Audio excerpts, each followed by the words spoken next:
Benvenuti in questo nuovo video. Vediamo insieme questo proverbio siciliano che ci dice: Q è ricco d'amici e scasso di vai. I vai sono i guai, dunque chi è ficco di amici è scarso di guai. Il proverbio sottolinea l'importanza delle relazioni umane nella nostra vita. Chi ha la fortuna di avere tanti buoni amici vuol dire che è stato un buono amico anche lui quando c'è stato bisogno di lui, quindi puoi contare molto su chi una volta ha avuto bisogno di te. Non è sempre così, di certo non è una regola, ma questa è un'altra storia. La ricchezza in termini di amicizie e connessioni può essere vista come un tesoro inestimabile, in grado di arricchire la nostra esistenza in molteplici modi.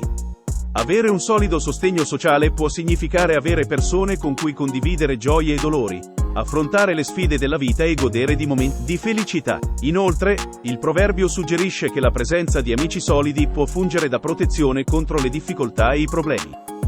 L'idea è che, quando si è circondati da amici fidati, si può affrontare la vita con una prospettiva più positiva e affrontare le avversità con maggiore forza.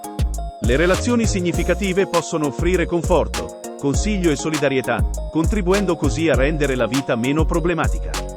In sintesi, il proverbio ci invita a riflettere sull'importanza di coltivare e apprezzare le relazioni umane, poiché esse possono arricchire la nostra vita e agire come un baluardo contro le difficoltà che possiamo incontrare lungo il percorso. Questo proverbio riflette l'idea che avere molti amici può portare a una vita meno problematica. Grazie per aver guardato il video che volge al termine, lascia un mi piace e iscriviti al canale, grazie.